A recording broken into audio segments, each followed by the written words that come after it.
Kagalang-galang ng panahon tagapagsalita, binibining resulti sa A. Tikidoy,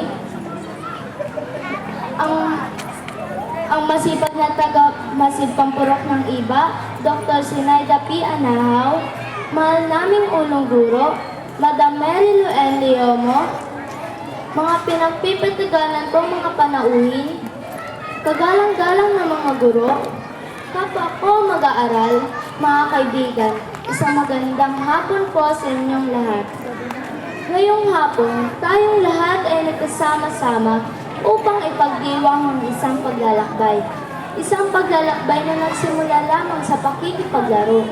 Hanggang sa natuto na tayong magbilang ng 1, 2, 3. Natutong isulat ang ating mga pangalan at apelyido. Natutong magbasa ng mga libro. Isang paglalakbay na sa paglipas ng panahon, tayong lahat ay natutong pandain ang ating mga sarili gamit ng lapis, papel, krayola at libro. Unti-unti tayong natutong iguhin ang ating mga adhikain at pangarap para sa isang magandang kinabukasan na ating inaasam-asam. Sa oras na ito, ako ay nasa inyong harapan bilang bahagi ng kasalukuyang henerasyon ng mga kabataang Pilipino. Mga kabataang Pilipino mula sa iba't ibang kalagayan sa lipunan, mayroong mula sa pamilya na magsasaka, mga mangingisda, mga professional, mga overseas Filipino workers o OFWs, tulad ng aking mga magulang at iba pa. May mga kabataan na nakakapag-aral tulad ko, ngunit mayroon ding hindi nakakapag-aral dahil sa matinding dinaranas na kahirapan at karahasan. So, ako ay nasa inyong harapan bilang boses ng aking kasalukuyang henerasyon. Bilang mga kabataang Pilipino, nais namin ang paglalakbay na ito ay magpatuloy. Ang aming paglalakbay ay magpatuloy, hindi lamang upang matulungan ang aming mga magulang, kundi lalong higit, kami ay maging mabuting mamamayan na ang hangad sa ating bayan ay isang pag-unlad na may kapayapaan, katarungan at pagkapantay-pantay. Ngunit ano ba ang kinakaharap natin bilang mga kabataan? Kung tayo ay magiging mapanuri, mapapansin natin na ang ating kasalukuyang panahon ay napabalot ng kaguluhan at karahasan. Mga kabataan at kababaihan ang pangunahing naapektuhan ng iba't ibang uri ng abuso at kahirapan. May kabataang maaga nasasabak sa iba't ibang uri ng hanap buhay.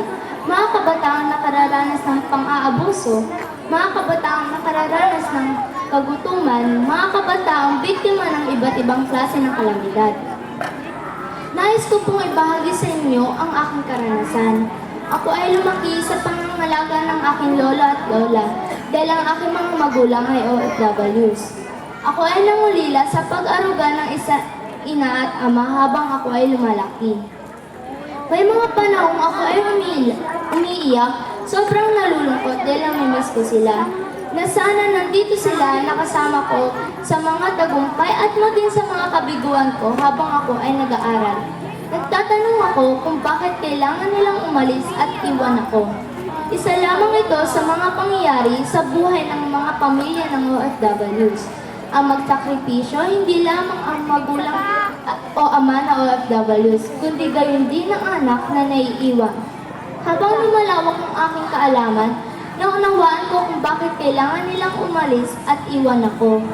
Kung bakit kabilang ng aking mga magulang sa 20 milyong OFWs na nakikipagsabalaran sa iba't ibang dayuhang bansa para lamang mabigyan ako ng magandang kinabukasan at maginhawang bukas. Mga kapwa ko magsisipagtapos, mga kapwa ko kabataang Pilipino sa kasalukuyang henerasyon, ito ang hamon sa atin. Kabataan mula sa K-12, tagapagdala ng kaunlaran sa bansang Pilipinas.